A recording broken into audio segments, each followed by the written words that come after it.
بسم اللہ الرحمن الرحیم وبہ نستعین انہ خیر ناصر ومعین وصلی اللہ علی محمد وآلہ الطاہرین۔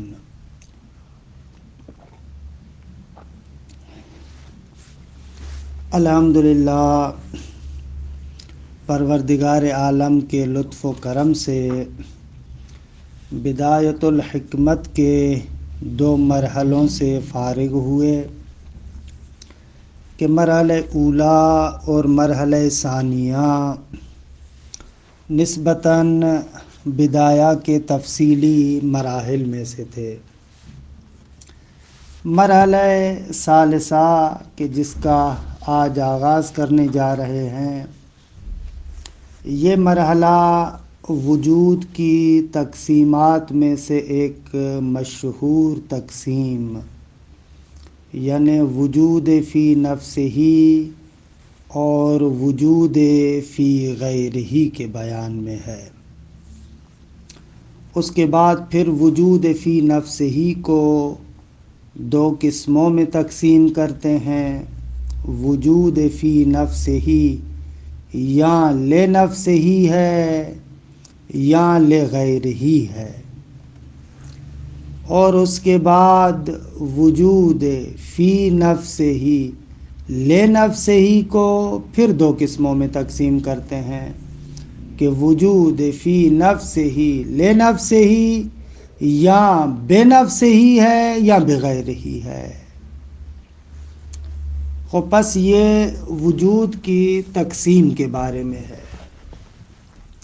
اچھا، اگر تاریخی لحاظ سے اس بحث کو دیکھا جائے تو یہ بحث در حقیقت موجود کے بیان میں ہے، نہ وجود کے بارے میں۔ لہٰذا اگر گزشتہ فلسفیوں کے کلام میں تعبیر وجود استعمال بھی ہوئی ہے تو اس سے مراد موجود ہے۔ خوب اسی وجہ سے کبھی کبھار ہمیں گزشتہ فلاسفہ کے کلام میں وجود لنفسہ ہی اور وجود لغیرہ کی جگہ پر جوہر اور عرض کی تعبیرات ملتی ہے کہ ظاہر سی بات ہے کہ جوہر اور عرض مفاہیم ماہوی ہے، تو یہاں سے پتہ چلتا ہے کہ ان کے مد نظر وہ وجود نہیں ہے کہ جس کو ہم اصالت کے عنوان سے ثابت کرتے ہیں، کیونکہ وجود جو متن خارجی کو تشکیل دیتا ہے وہ جوہر اور عرض نہیں ہے، کیونکہ السنخ ماہیت نہیں ہے۔ البتہ اگر وجود سے مراد آپ موجود لیں تو ہاں کہہ سکتے ہیں کہ موجود یا جوہر ہے یا عرض ہے۔ علی ای حالٍ، حکمت متعالیہ کے بعد، ملا صدرہ کے مباحث کے بعد اس بحث کے بارے میں نوع نگاہ، نقطہ نگاہ تبدیل ہو جاتا ہے۔ وہ جو بحث موجود کی طرف منعطف تھی، اس بحث کا رخ وجود کی طرف آ جاتا ہے۔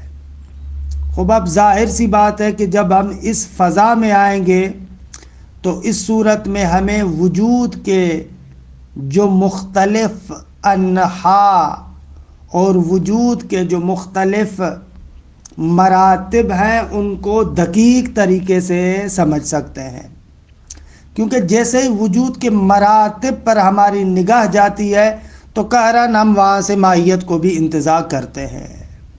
خلاصہ کلام، پہلی اور دوسری فصل میں ابتدائی اور پہلی تقسیم کو علامہ ذکر کرتے ہیں، یعنی وجود یا فی نفس ہی ہے یا فی غیر ہی ہے، اور تیسری فصل میں بعد والی تقسیمات کی طرف آتے ہیں کہ وہ جو وجود فی نفس ہی ہے یا وہ لنفس ہی ہے یا لغیر ہی ہے۔ البتہ جو بعد والی پھر لنفس ہی کی تقسیم ہے، بے نفس ہی و بغیر ہی، کہ انشاءاللہ اس بحث کو علت و معلول کے مرحلے میں ذکر کریں گے۔ یہاں پر ہماری بحث بس ان دو تقسیموں کے بارے میں ہے۔ پہلی تقسیم وجود فی نفس ہی اور فی غیر ہی، دوسری تقسیم فی نفس ہی کی لے نفس ہی اور لے غیر ہی کی طرف۔ اچھا، یہ پہلا مطلب کہ جس کی طرف توجہ کرنی چاہیے۔ دوسرا مطلب یہ ہے کہ بدایت الحکمت جو ہم لوگ پڑھ رہے ہیں، اس کا جو تیسرا مرحلہ ہے، اس کا عنوان صراحتاً ان دونوں تقسیمات کو قرار دیا گیا ہے کہ آپ انشاءاللہ عنوان بدایہ دیکھتے ہیں کیا ہے، المرحلۃ الثالثۃ فی انقسام الوجود الی ما فی نفسہ و ما فی غیرہ و انقسام ما فی نفسہ الی ما لنفسہ و ما لغیرہ۔ ان دونوں تقسیمات کو بدایہ میں مرحلہ سوم کا عنوان قرار دیا گیا ہے، اور اس مرحلے کے اندر 3 فصلیں ہیں۔ لیکن نہایہ کی طرف اگر آپ جائیں اور وہاں پر جا کر صرف عنوان کو دیکھیں تو یہ بحث اس عنوان کے ساتھ ہے، فی الوجود المستقل والرابط، کہ یہ تقریباً وہی پہلی تقسیم ہے، یعنی وہی وجود فی نفس ہی اور وجود فی غیر ہی والی۔ اچھا، یہ بحث اگر آپ بدایہ، نہایہ اور ملا صدرہ کے آثار سے پہلے کی طرف اگر آپ چلے جائیں تو اس عنوان کے ساتھ فلسفی کتابوں میں آپ کو کوئی باب اور فصل نہیں ملے گا۔ اگر ان مباحث کو آپ ڈھونڈنا بھی چاہتے ہیں ملا صدرہ کے آثار سے پہلے، تو آپ کو یہ بحث یا منطق میں اجزاء قضایا کے ذیل میں ملے گی، یا اگر فلسفے میں دیکھنا چاہیں تو مواد ثلاث کے بعض کے ذیل میں شاید آپ کو یہ مباحث مل جائیں۔ لیکن ملا صدرہ رحمۃ اللہ علیہ نے اس بحث کے لیے مستقل ایک فصل قائم کی۔ اسفار کے اندر آپ دیکھیں، جلد اول کے اندر دیکھیں، وہاں پر وجود رابط کے عنوان سے ایک مستقل فصل قرار دیتے ہیں۔ البتہ پھر جیسے ہی ہم محقق سبزواری، حاجی سبزواری کی طرف آتے ہیں منظومہ اور شرح منظومہ کے اندر، تو وہاں پر باقاعدہ عنوان ہمیں نظر نہیں آتا۔ لیکن پھر جیسے ہی مرحوم علامہ طباطبائی رحمۃ اللہ علیہ کی طرف آتے ہیں تو نہ فقط یہ کہ اس بحث کے لیے مستقل فصل بلکہ ایک مستقل مرحلہ قرار دیتے ہیں۔ تو بہرحال اس اعتبار سے بدایہ اور نہایہ کے اندر یہ امتیاز ہے اپنی جگہ پر کہ اس مرحلے کو، اس بحث کو باقاعدہ ایک خاص مرحلے کے اندر اور ایک خاص برجستگی کے ساتھ یہاں پر بیان کیا گیا ہے۔ اور یہ نقطہ اس مطلب کو بیان کرتا ہے کہ اس بحث کے اندر اہتمام کرنا چاہیے اور اس بحث کے اندر دقت کرنی چاہیے، کیونکہ یہ بحث فلسفے کے بہت سارے مباحث میں تحول اور تبدیلی کا باعث ہے۔ بہت سارے مسائل کو آپ دوسرے طریقے سے دیکھیں گے۔ بہرحال وجود فی غیر ہی اور وجود رابط کی بحث بہت ہی اہم بحث ہے، خصوصیت سے حکمت مطالعہ کے اندر مواد ثلاث کی بحث میں اس کی اپنی تأثیر ہے، علت و معلول کے مباحث میں واقعاً اس کی اپنی تأثیرات ہیں، الہیات بالمعنی الاخص میں اس بحث کی اپنی تأثیرات ہیں۔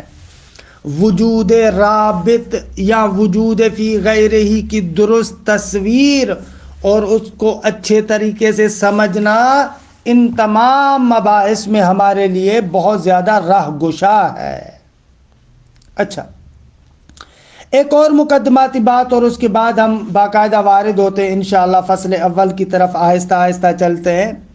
وہ یہ ہے کہ نہایہ اور بدایہ کے اندر جو مباحث کی ترتیب ہے، جو مراحل کی ترتیب ہے، اس میں تھوڑا سا تفاوت ہے۔ نہایت الحکمت میں مرحوم علامہ نے اس مرحلے کو مرحلہ دوم قرار دیا ہے، یعنی اصالت الوجود کے بحث کے بعد احکام کلی وجود کے بعد جو احکام کلی وجود، اصالت وجود، تشکیک وجود اور اس کے جتنے فروعی مباحث ہیں، ان مباحث کے بعد فوراً جو مرحلہ قرار دیا وہ اس وجود مستقل اور رابط کے بارے میں قرار دیا ہے، یعنی وجود ذہنی کے مباحث سے پہلے وجود مستقل اور رابط کے مباحث کو ذکر کیا ہے۔ لیکن بدایہ کے اندر مرحلے اول کے بعد وجود ذہنی کے مباحث اور وجود ذہنی کے بعد اس مبحث کو ذکر کیا ہے، یعنی ان مباحث کو مواد ثلاثہ کے مباحث کے ساتھ جوڑ کر ذکر کیا ہے، کیونکہ یہ مرحلہ جیسے ہی ہم پڑھتے ہیں اس کے بعد والا جو مرحلہ ہوگا وہ مواد ثلاث کے بارے میں ہے۔ اور ملا صدرہ بھی اسفار میں جو گفتگو کرتے ہیں وجود رابط کے بحث کو مواد ثلاث کے مباحث کے ساتھ جوڑ کر بیان کیا ہے، اور مرحوم حاجی سبزواری نے بھی ان مباحث کو اگرچہ مستقل طریقے سے نہیں لیکن بہرحال مواد ثلاث کے ذیل میں ذکر کیا ہے۔ لہذا اگر اس نقطۂ نگاہ کے ساتھ دیکھیں تو بدایہ کی جو یہ ترتیب ہے وہ ملا صدرہ، مرحوم حاجی اور اس قسم کے بزرگان کے ساتھ زیادہ ہم آہنگ تر ہے، اور اس مبحث کا بہرحال بہت زیادہ قریبی رابطہ مواد ثلاث کے ساتھ بھی ہے، لہذا اس مبحث کے بعد آپ فوراً مواد ثلاث کی بحث میں وارد ہو جائیں گے۔ لہذا بدایہ کا یہ جو عنوان ہے شاید نہایہ کے عنوان سے زیادہ اچھا ہے۔ اچھا، آ جاتے ہیں فصل اول کے اندر کہ آغا جان یہاں پر میں ایک دست بستہ گزارش کروں گا کہ فصل اول کے عبارات کو اور مطالب کو پڑھنے سے پہلے جو چند نکات میں آپ کی خدمت میں عرض کرنا چاہوں گا، ان نکات پر خوب توجہ کریں، بہت زیادہ اہم ہے اس فصل اول کو اچھے طریقے سے سمجھنے کے لیے، کیونکہ بہت سارے لوگ حتیٰ محققین میں سے بہت سارے محققین ان نکات سے غفلت کرنے کی وجہ سے خود مرحوم علامہ کا جو اصل مرام اور مقصود ہے اس کی طرف نہیں پہنچ پاتے، اور آپ دیکھتے ہیں کہ علامہ کے ان بیانات پر اشکالات مطرح کرتے ہیں۔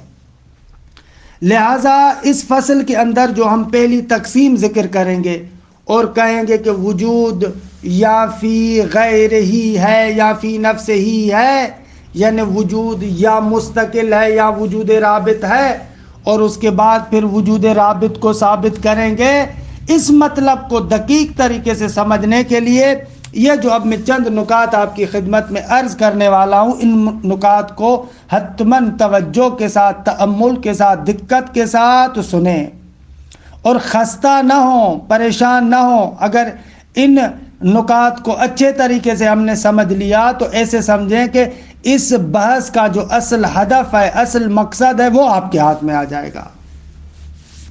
اچھا، اس فصل کے اندر مستقیم طریقے سے وجود فی غیر ہی یعنی وجود رابط کو ثابت کیا جائے گا، لیکن جیسے وجود فی نفس ہی اور وجود رابط کو ثابت کریں گے، وجود فی نفس ہی اور وجود مستقل خود بخود ثابت ہو جائے گا۔ لہذا علامہ کا زور اس فصل کے اندر اس نقطے کے بارے میں ہے کہ وجود فی غیر ہی کو ثابت کرے۔ یہ مقدماتی کچھ نکات ہیں، اب باقاعدہ فصل کے اندر ہم چلتے ہیں۔ اگر وجود رابط یا وجود فی غیر ہی کو سمجھنے کے لیے ضروری ہے کہ تین مباحث پر آپ توجہ کریں۔ ایک وجود رابط کے بارے میں ما ہوا، اس کا جواب سمجھیں۔ دوسرا وجود رابط کے بارے میں یہ نقطہ بھی سمجھیں کہ این ہوا، اور تیسرا نقطہ اور تیسری بحث وجود رابط کے بارے میں حل ہوا۔ ان تین سوالات کے جوابات آنے چاہیے۔ وجود رابط ما ہوا کیا ہے؟ پہلے اس وجود رابط کو اور وجود فی غیر ہی کو اچھے طریقے سے ہم سمجھیں، یعنی ما ہوا وجود رابط، وجود رابط کیا ہے اس کو سمجھیں۔ دوسرا وجود رابط کے بارے میں یہ سوال این ہوا، یہ وجود رابط کہاں ہے، کس جگہ پر وجود رابط کی بات کر رہا ہے، یعنی آیا وجود رابط جو فقط مقام ذہن میں ہے اس کی بات کر رہے ہیں، علامہ اس کو ثابت کر رہے ہیں، یا نہ وجود رابط خارج کے اندر علامہ اس بات کرنا چاہتے ہیں؟ اس نقطے کو سمجھنا بہت ہی ضروری ہے کہ وجود رابط کہاں پر، آیا فقط اور فقط ذہن کے اندر وجود رابط، وہاں پر گفتگو ہو رہی ہے، ایک ذہنی گفتگو ہے، یا نہ وجود رابط کو ہم خارج کے اندر اس بات کرنا چاہتے ہیں؟ یہ این ہوا سمجھنا اہم ہے۔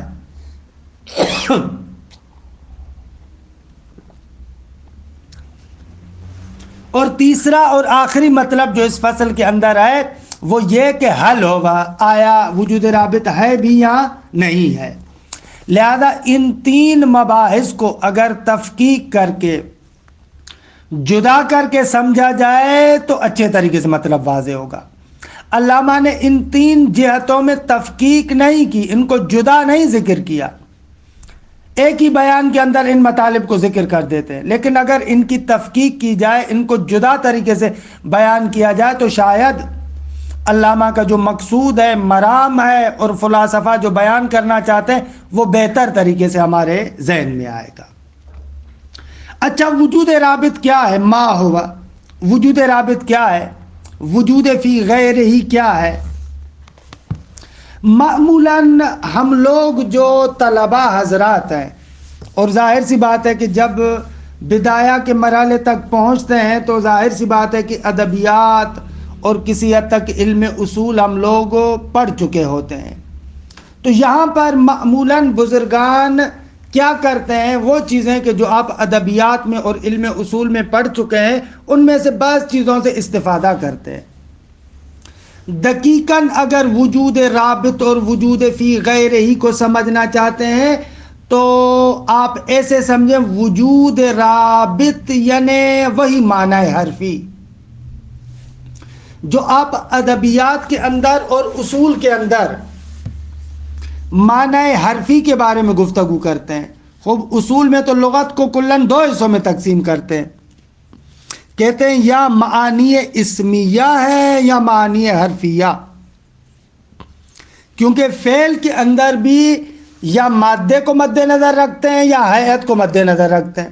مادے کے اعتبار سے فعل وہی معنی اسمی ہے اور ہیئت کے اعتبار سے فعل وہی معنی حرفی ہے، جیسا کہ شیخ صدر کا بیان آپ نے حلقہ اولا میں پڑھا بھی ہے اور ادبیات میں بھی پڑھتے ہیں۔ ایک معنی اسمی ہے جو فی نفس ہی ہے اور ایک معنی حرفی ہے جو فی غیر ہی ہے۔ حرف کو آپ کہتے ہیں نا کہ یا کلمہ اسم ہے یا فعل ہے یا حرف ہے، تو حرف کے بارے میں آپ وہاں پر کیا کہتے ہیں؟ آپ کہتے ہیں کہ حرف معنی غیر مستقل کو بیان کرتا ہے، معنی فی نفس ہی نہیں رکھتا۔ خب یعنی کیا معنی فی نفس ہی نہیں رکھتا؟ یعنی آپ یہ کہنا چاہتے ہیں مثلا جیسے من ہے، جیسے الہ ہے، جیسے فی ہے، اس من، الہ اور فی کا جو معنی ہے وہ معنی اسمی کے اندر مستحلق ہے، فانی ہے۔ یعنی اگر سرت من البصرۃ الی الکوفہ آپ کہتے ہیں، اگر بصرہ، کوفہ اور سرت نہ ہو تو نہ من کا معنی سمجھ میں آتا ہے نہ الہ کا معنی سمجھ میں آتا ہے۔ من کا معنی سرتو من البصرہ، بصرہ اور سرتوں کے اندر فانی ہے، الی الکوفہ بھی اسی طریقے سے، کوفہ اور سرتو کے درمیان، سرتو اور کوفہ کے مابین یہ معنی فانی ہے۔ یعنی مستقل طریقے سے آپ اس معنی کو نہیں دیکھ سکتے۔ اگر آپ معنی حرفی کو دیکھنا چاہتے ہیں، اگر آپ معنی من اور الہ کو ڈھونڈنا چاہتے ہیں تو آغا یہ من اور الہ کا معنی فانی ہے، مستحلق ہے ان معانی اسمیہ کے اندر۔ دوسرے لفظوں میں آپ وہاں پر کہتے ہیں کہ معنی اسمی اور معنی حرفی میں جو تفاوت ہے وہ یہ ہے کہ معنی اسمی کو انسان مستقل طریقے سے تصور کر سکتا ہے، مستقل طریقے سے توجہ کر سکتا ہے، اس اعتبار سے ہم کہتے ہیں یہ معنی اسمی استقلال رکھتی ہے۔ لیکن معنی حرفی ایسے نہیں ہے، معنی حرفی کو آپ مستقل طریقے سے نہیں دیکھ سکتے، معنی حرفی کو حتماً کسی معنی استقلالی اور اسمی کے سائے میں دیکھیں گے آپ، وگرنہ خود سے آئے اور جداگانہ طریقے سے آ کر معنی حرفی کو سمجھے، ایسے نہیں ہو سکتا۔ دوسرے لفظوں میں سرت من البصرۃ الی الکوفہ، یہ جو ابتدائیت معنی من ہے یہ ایک تحلیلی طریقے سے معنی ہے، یعنی بصرہ اور سیر کو مد نظر رکھے، اسی کے سائے میں آپ کو ابتدائیت کا معنی سمجھ میں آئے گا۔ الا بھی اسی طریقے سے ہے۔ خب پس یہ معنی حرفی ہے، یہ ما ہوا کا جواب ہے۔ ما ہوا کا جواب کیا ہوا؟ ما ہوا کا جواب یہ ہوا کہ آغا معنی حرفی اس معنی کو کہتے ہیں کہ جو کسی نہ کسی معنی اسمی کے سائے میں قابل فہم ہے، معنی اسمی کے اندر مستحلق ہے، معنی اسمی کے اندر فانی ہے، یہ ہم لوگ معنی حرفی کے بارے میں کہتے ہیں۔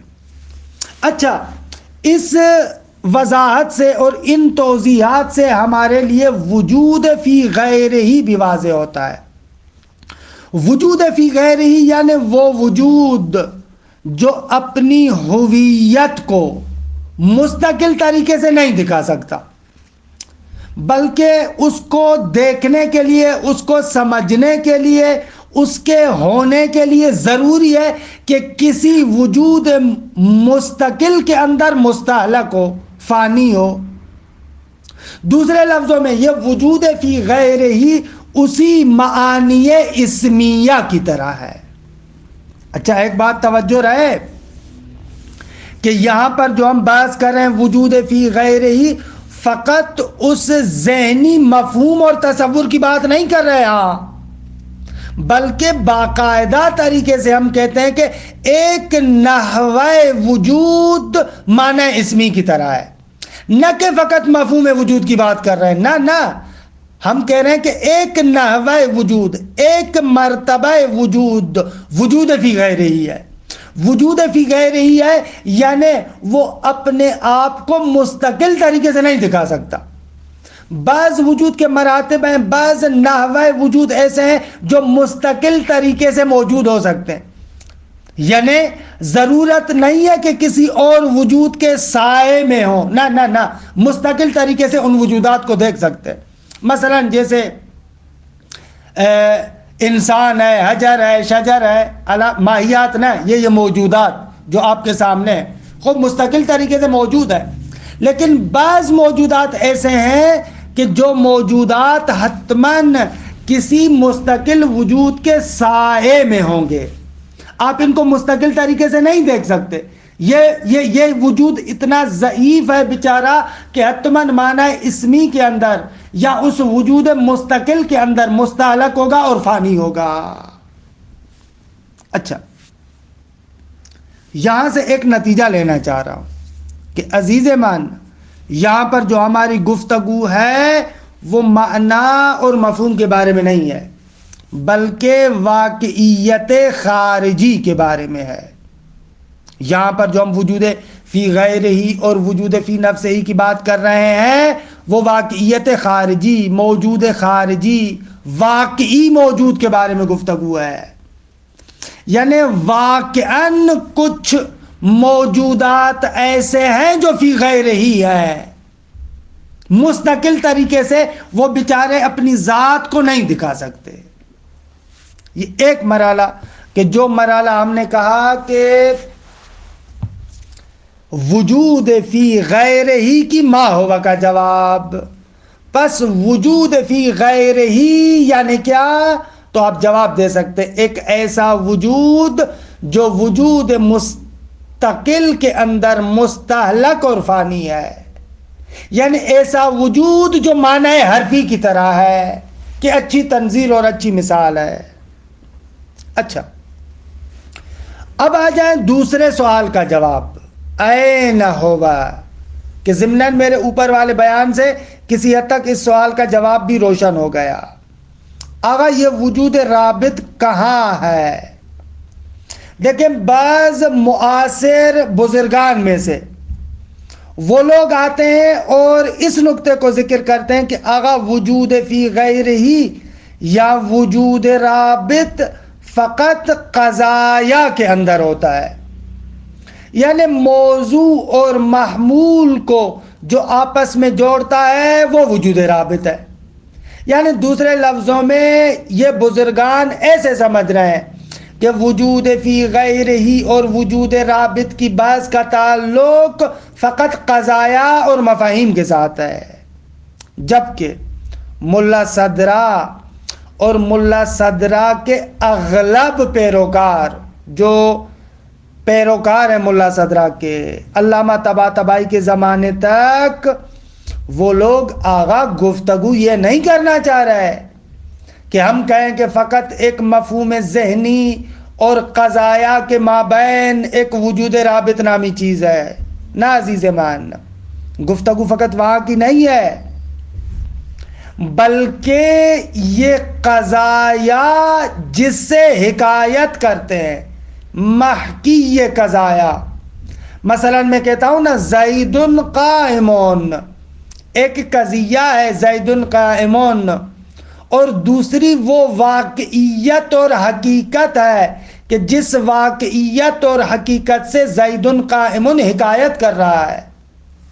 تو ملا صدرہ اور اغلب جو ملا صدرہ کے پیروکار ہیں، من جملہ ان میں سے مرحوم علامہ طباطبائی، یہ لوگ گفتگو کو قضایا کے محکی کی طرف موڑتے ہیں۔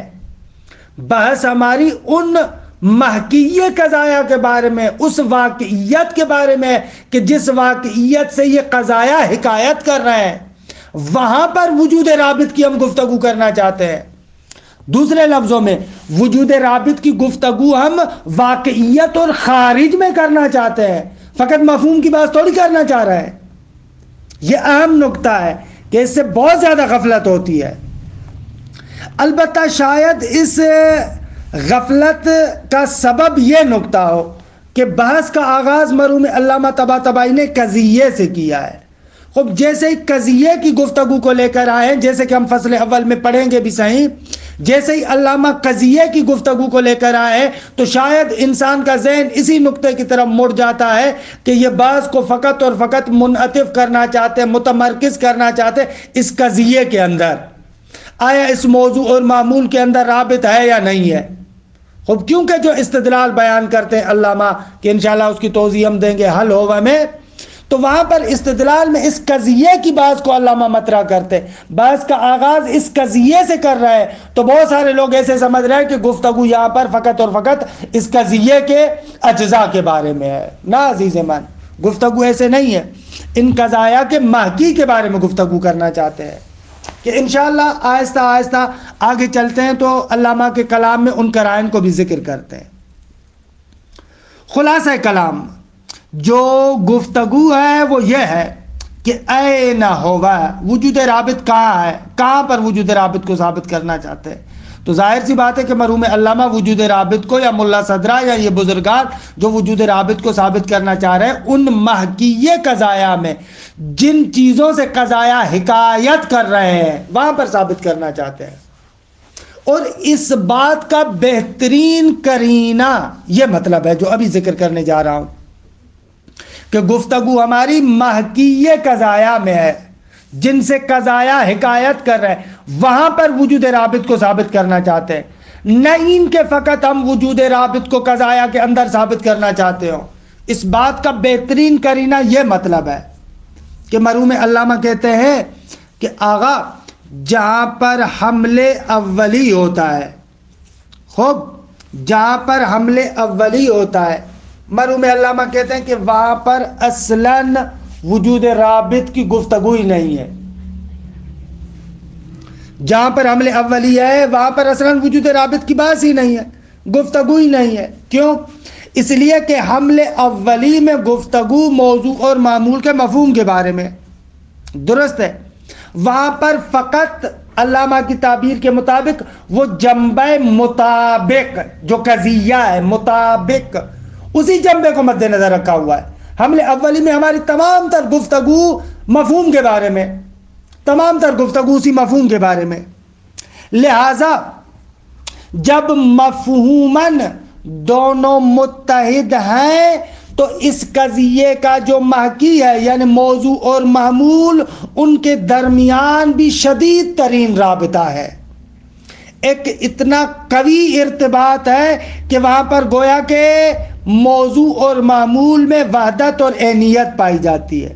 گویا کہ کیا بلکہ حقیقتاً موضوع اور معمول میں شدید ارتباط پایا جاتا ہے. لہذا موضوع اور معمول کے درمیان ارتباط کی رابط کی ضرورت نہیں ہے. آغا کہاں پر رابط کی ضرورت نہیں ہے؟ محکیے قضیے میں. وگرنہ حمل اولی کے طور پر بھی جو آپ قضیہ بنا رہے ہیں، موضوع بنا رہے ہیں، معمول بنا رہے ہیں، اس بات کو تو ہر ایک جانتا ہے کہ اگر آپ قضیہ بنائیں گے تو قضیے کے درمیان، موضوع اور معمول کے درمیان ظاہر سی بات ہے کہ رابط کی ضرورت ہے.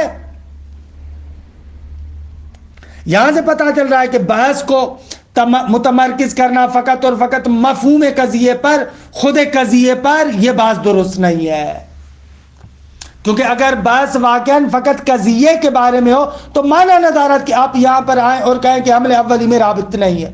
وہ کیسے رابط نہیں ہے؟ جیسے ہی آپ نے موضوع اور معمول بنایا تو قضیے کی حد تک تو رابط کی ضرورت ہے، مفاہیم کی حد تک تو رابط کی ضرورت ہے. خب یہ علامہ کیوں کہہ رہے ہیں کہ حمل اولی کا مورد جہاں پر ہو، جہاں پر قضیہ حمل اولی کی شکل میں الانسان و انسان یا الانسان و حیوان ناطق، یہاں پر وجود رابط نہیں ہے. خب اگر قضیے کی بات ہو تو یہاں پر تو وجود رابط ہے، لیکن علامہ کہتے ہیں نہیں ہے، کیونکہ ان کا آپس میں اتنا شدید ارتباط ہے کہ کلن ایک چیز ہے. خب جب وحدت ہے، عینیت ہے، تو خب دیکھیں موضوع اور معمول کے درمیان رابط یعنی چی. خب یہ کس جگہ پر رابط کی بات کر رہا ہے؟ خب یہ محکیے قضیے کی بات کر رہا ہے کہ یہ قضیہ جس سے حکایت کر رہا ہے اس مرحلے میں موضوع اور معمول کے درمیان رابط کی ضرورت نہیں ہے. یہ پہلا نقطہ. دوسرا نقطہ، اگر حمل شایع اگر حلیات بسیطہ کے موارد میں سے ہو، مثلا الانسان موجود، علامہ کہتے ہیں کہ یہاں پر بھی وجود رابط کی بات نہیں ہے. یہاں پر بھی الانسان موجود میں اگرچہ حمل شایع ہے لیکن یہاں پر بھی رابط کی بات نہیں ہے. خوب یہ نقطہ بھی اس نقطے کو بیان کر رہا ہے کہ علامہ کی گفتگو اس محکیہ قضیہ کے بارے میں، مطابق قضیہ کے بارے میں، اس واقعیت کے بارے میں کہ جس واقعیت سے یہ قضیہ حکایت کر رہا ہے. وگرنہ چاہے حلیہ بسیطہ ہی کیوں نہ ہو، اگر فقط آپ مطابق اور قضیے پر تمرکز کریں تو موضوع اور معمول کے درمیان رابط کا ہونا ضروری ہے. یہاں پر معنی نہ دارے کہ آپ قضیہ بنائیں لیکن آپ کہیں کہ وہاں پر رابط نہیں ہے. تو یہ بھی نقطہ بیان کر رہا ہے کہ اگر ہماری گفتگو اس مطابق کے بارے میں، محکی کے بارے میں ہے، واقعیت کے بارے میں کہ جس سے قضیہ حکایت کر رہا ہے. علامہ کہتے ہیں کہ اگر حلیات بسیطہ کا مورد ہو، خب یہاں پر دو چیزیں نہیں ہیں. یہاں پر موضوع اور معمول دو جنبے نہیں ہیں، دو چیزیں نہیں ہیں کہ یہاں پر آئیں اور آپ کہیں کہ ایک رابط کی ضرورت ہے کہ جو اس وجود اور ماہیت کے درمیان آ کر ارتباط کو بیان کرے. ناغا ماہیت اور وجود کا آپس میں ارتباط اتنا قوی ارتباط ہے کہ ہویت تکوینی ماہیت اسی وجود کے ساتھ جڑی ہوئی ہے، اسی وجود کے ساتھ تنگا تنگ اس کا ارتباط ہے. اصلاً اگر یہ تعبیر کروں، استعمال کروں تو شاید غلط نہ ہو، ماہیت اسی وجود کے اندر مستعلق ہے. یہاں پر بھی ہمیں کسی رابط کی ضرورت نہیں ہے. اچھا، پس حمل اولی میں رابط کی بات نہیں ہے، وجود رابط کی بات نہیں ہے. حمل شایع کے اندر بھی وجود رابط کی بات نہیں ہے جہاں پر حلیہ بسیطہ ہو. اچھا، اگر حمل شایع حلیات مرکبہ میں سے ہو، کہ آپ کو پہلے ہم عرض کر چکے ہیں کہ حلیہ بسیطہ یعنی جہاں پر معمول مطلق وجود ہے، یعنی الانسان موجودن. حلیات مرکبہ یعنی جہاں پر معمول مطلق وجود نہیں ہے بلکہ وجود مقید ہے، مثلا الانسان ذائقون. ایسے آ جائے حلیہ مرکبہ کی طرف. خب حلیہ مرکبہ میں بھی کم از کم تین بخش آپ کر سکتے ہیں. ایک مرتبہ حلیہ مرکبہ صادق ہے، خب دوسری مرتبہ حلیہ مرکبہ کاذب ہے، یہ ایک جنبہ۔ علامہ کہتے ہیں کہ حلیہ مرکبہ اگر کاذب ہو وہاں پر بھی وجود رابط کی بات نہیں ہے، کیونکہ اصلاً درست نہیں ہے۔ وہاں پر محکی کے اندر واقع موضوع اور معمول دو چیزیں نہیں ہیں کہ وہاں پر وجود رابط آ کر ان کو جوڑے، اصلاً کاذب ہے۔ خب کاذب کے مورد میں وہاں پر بھی وجود رابط کی بات نہیں ہے۔ اچھا، حلیہ مرکبہ صادق ہو، خب صادق میں بھی پھر دو قسمیں، یا موجبہ ہے یا سالبہ ہے۔ تو علامہ کہتے ہیں حلیہ مرکبہ صادق سالبہ میں بھی رابط کی بات نہیں ہے۔ مثلا اگر آپ کہتے الانسان لیس بحمار، خب قضیہ حلیہ مرکبہ سالبہ ہے، خب یہاں پر بھی رابط نہیں ہے، کیونکہ آگا یہاں پر سلب الشیء ہے، نہ کہ ایک شے کو دوسری شے کے لیے ثابت کر رہے ہیں۔ خب یہاں پر بھی رابط کی ضرورت نہیں ہے، بلکہ نہیں ہے۔ اچھا، حلیہ مرکبہ صادق موجبہ کی پھر دو قسمیں، یا حلیہ مرکبہ صادق موجبہ انضمامی ہے یا تحلیلی ہے۔ خب اگر حلیہ مرکبہ صادق بھی ہو، موجبہ بھی ہو اور تحلیلی ہو، تحلیلی ہو یعنی اسی مفہوم موضوع سے آپ اس معمول کو انتزاع کریں، تحلیل کریں۔ مثلا آپ جیسے کہ الاربعۃ زوجون، اب اس زوجیت کو خود اسی اربع سے آپ مقام تحلیل میں آ کر نکالتے ہیں، باہر نکالتے ہیں۔ ایسے قضایا کو کہتے ہیں قضایا تحلیلیہ۔ قضایا تحلیلیہ یعنی وہ قضایا ہیں کہ جن کو آپ خود موضوع سے نکالتے ہیں۔ اچھا، یہاں پر بھی وجود رابط کی بات نہیں ہے، کیونکہ ظاہر سی بات ہے کہ یہاں پر معمول اور موضوع کا بالکل تنگا تنگ رابطہ ہے، اصلاً رابط کی ضرورت نہیں ہے۔ اگر رابط کی کہاں پر ضرورت ہے؟ رابط کی وہاں پر ضرورت ہے جہاں پر قضیہ حلیہ مرکبہ ہو، ایک قضیہ صادق ہو، دو قضیہ موجبہ ہو، تین اور معمول بھی انضمامی ہو، ضمیمہ ہو، وہاں پر یہ گفتگو ہوگی۔ مثلا آپ کہیں الانسان ضاحکون، ایسے مثلا ایسے یہاں پر یہ گفتگو آئے گی۔ یا آپ کہیں کہ ایک پتا سبز ہے، خوب یہاں پر گفتگو آتی ہے کہ آپ کے سامنے ایک موضوع ہے اور ایک معمول ہے، درست ہے، دو چیزیں ہیں۔ اب ان دونوں چیزوں کو آپس میں جوڑنے کے لیے، یعنی ایک طرف سے وجود فی نفس ہی ہے اور دوسری طرف سے وجود لغیر ہی ہے، درست ہے کہ انشاءاللہ ابھی آئے گا۔ یعنی یا یوں کہیں جوہر اور عرض ہے، یہ جو وجود فی نفس ہی اور لغیر ہی آپس میں جڑ رہے ہیں۔ مثلا پتا ایک جوہر ہے اور سبز ہونا ایک عرض ہے، وجود لغیر ہی ہے۔ علامہ کہتے ہیں کہ یہ جو وجود لغیر ہی ہے یعنی سبز ہونا، یہ جو پتے کے ساتھ جڑتا ہے، یہ پتے کے لیے جو ثابت ہوتا ہے، اس وجود عرض اور اس وجود جوہر کو آپس میں جوڑنے کے لیے ایک وجود رابط کی ضرورت ہے۔ یہاں پر وجود رابط ہے کہ جو وجود رابط آ کر ان دونوں کو آپس میں جوڑتا ہے۔ خلاصہ کلام اگر دیکھا آپ نے کہ ہماری گفتگو کہاں پر چل رہی ہے، خب ہماری گفتگو اس نقطے میں ہے کہ وجود رابط کو واقعیت خارجی میں محکی قضیہ میں ثابت کریں۔ لہذا بہت سارے اشکالات جو بعض معاصرین نے، بعض بزرگان نے مرحوم علامہ کے کلام پر نہایہ کے تعلیقے میں کیے ہیں، وہ تقریباً اشکالات دفع ہو جاتے ہیں۔ بہت سارے بزرگان اشکال کرتے ہیں کہ علامہ آپ کیسے کہتے ہیں کہ حمل اولی کے درمیان رابط کی ضرورت نہیں ہے؟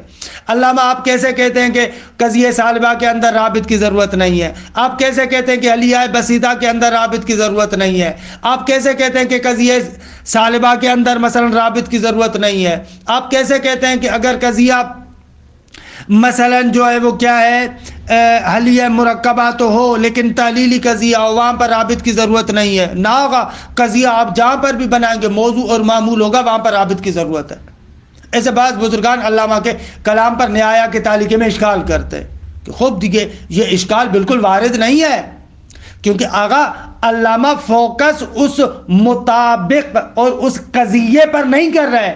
وجود رابط کو بھی جو اس بات کرنا چاہتے ہیں اور ثابت کرنا چاہتے ہیں وہ فقط اور فقط اس قضیے کی حد تک، مطابق کی حد تک ثابت نہیں کرنا چاہ رہے.